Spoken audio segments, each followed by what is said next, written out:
In this video, we're going to complete our multiplying polynomials series. So we've learned how to multiply polynomials. We've learned our special case if we have a binomial times a binomial. We can use the FOIL method, which is basically just distributing. And then we've also reviewed a few of our special product patterns, the sum and difference pattern and our square of a binomial pattern. Now today we're going to apply this to area and volume models. So these usually occur in squares or rectangles, but I've also included a prism where we can find the volume. So I think before we do any of this, we should review some of our formulas. So if I wanted to find the area of a two-dimensional figure such as a rectangle, well, the area of any rectangle, I'll put a sub-rectangle, is length times width, or maybe you know it as base times height. And basically when you're all done, you get some kind of square units. For a square, which is our next one down here, you notice that both length and width are exactly the same. So for the area of a square, again, a two-dimensional figure, the area of a square is just going to be your side squared. You can use the exact same formula, length times width, or length and width are the same, so you can just side square it. Up to you. And then down below, I have what we call a rectangular prism. And the reason we call this a rectangular prism is because the sides are rectangles, and it is a three-dimensional figure, so it is enclosed. And for three-dimensional figures, we can find the surface area. We're not going to do that today. Today we'll focus on the volume. So the volume of a rectangular prism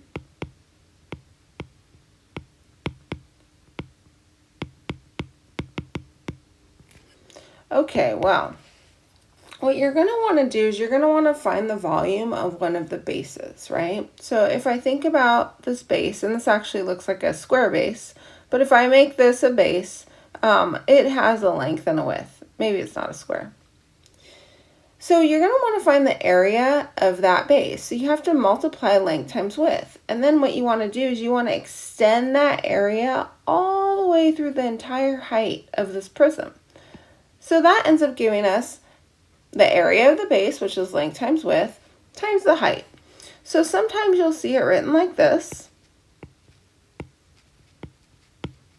Or sometimes you'll see it written like this with a capital B, because this capital B is the area of the base.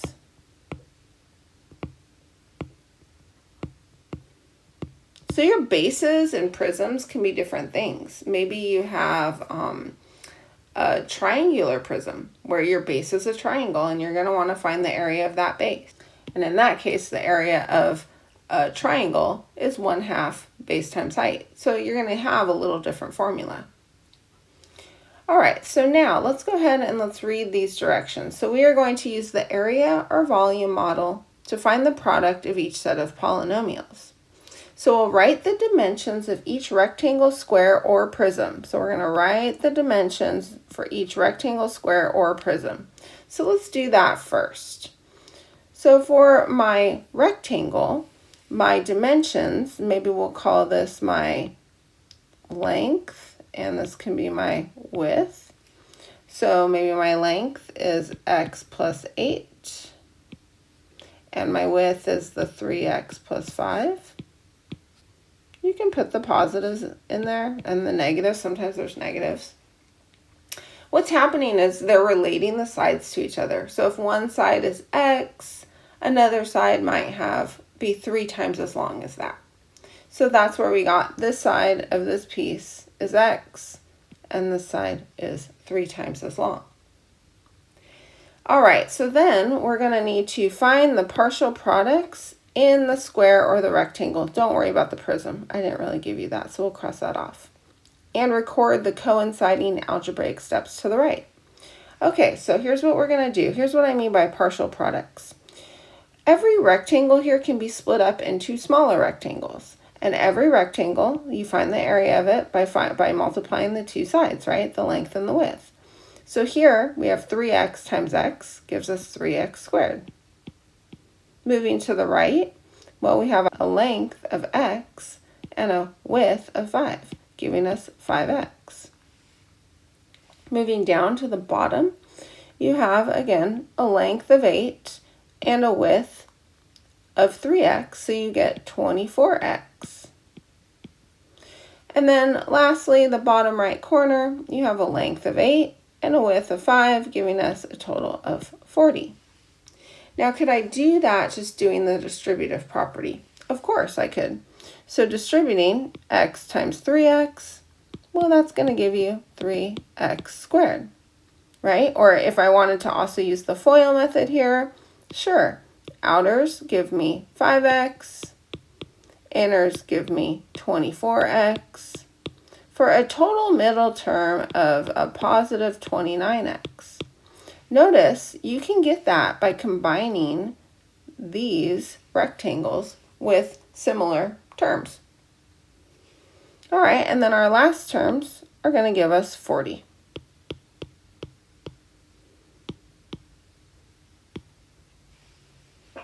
So maybe we've been given a farming problem where our field needs to be certain dimensions with relation to each other, right? So if one part needs to be x, this other part needs to be 3 times as long.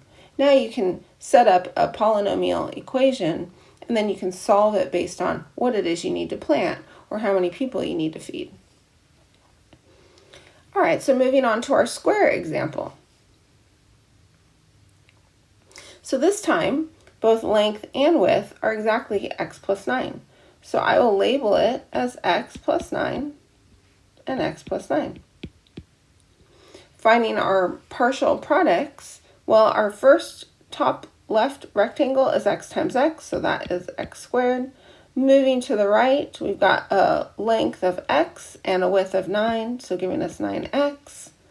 Moving down to the bottom left corner, length of 9, width of x, again, 9x. Notice, inners and outers are exactly the same. And then our last is 81. Okay, so you notice that these are the same terms, so when you combine them, you get 18x. Or in other words, you take the two terms of this square of a binomial, you multiply them to get 9x, you double them to get 18x. So that's that special product pattern, which I'm going to go ahead and use. Square my first term, multiply the two terms together and double them,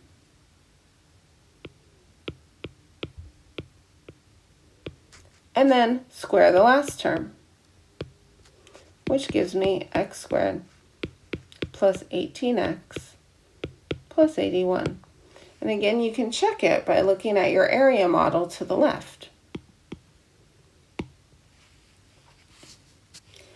And lastly, we have this rectangular prism. Lots of things are the shapes of rectangular prisms. Your refrigerator, a refrigerator car, a water holding tank, a septic tank. I can go on and on and on. However, let's go ahead and let's find the volume of this rectangular prism, whatever it may be. So for this one, I'm going to just say that my, how about my length is x plus 1, my width is 2x minus 3, and my height is x plus 5. So I'm trying to find the volume of this rectangular prism, and it needs to be variable, which means sometimes I'm going to have x be 5, other times x is going to be 20. Maybe because I have some similar shapes out in the world that all need to be built similarly, but need to be different sizes. All right, so finding our volume, I'm going to start with 2 of my polynomials. And it doesn't really matter which 2, multiplication can happen in any order. I like to just start with my first 2. So I'm going to start with those 2 binomials. I'm going to multiply those, and then I'll multiply by the third polynomial. So in multiplying the first 2 binomials, I can use the FOIL pattern. So multiplying my first 2, I'm going to end up, and I'll leave myself a little bit of space for outers and inners, 2x squared. Outers are going to give me a negative 3x. Inners will give me a positive 2x. Well, let's see. 2x minus 3x is negative 1x, or negative x. And then my last terms give me a negative 3. Now that is ready to be multiplied by that other binomial, x plus 5. And unfortunately here, I don't have two binomials anymore. I have a trinomial and a binomial. So now what I'm going to need to do is I'm just going to distribute. I'm going to take every term in that first trinomial and multiply it by every term in that second binomial. All right, so first term, 2x squared, gets multiplied to both terms here. So I'm going to have a 2x cubed plus a 10x squared. Now I don't have a lot of room here, so as I get like terms, I'm going to just go ahead and put them underneath each other vertically. So now I'll go negative x times positive x. Well, that's a negative x squared. I'm going to put that under my other x squared term. And negative x times 5, okay, well that's a negative 5x. We don't have a term like that yet. I'll just write that off there. Okay, last term, negative 3 gets distributed. You get negative 3x. I'll put the negative 3x under the negative 5x. And then we're going to have a constant of negative 15. And then I can just kind of add them or combine them vertically. So let's go with 2x cubed. And then 10x squared minus x squared is a positive 9x squared. Negative 5x minus 3x is a negative 8x. And a negative 15. And this would be in cubic units because I'm finding the volume. We don't know the units here, so we'll just leave it. And that concludes our lessons on multiplying polynomials.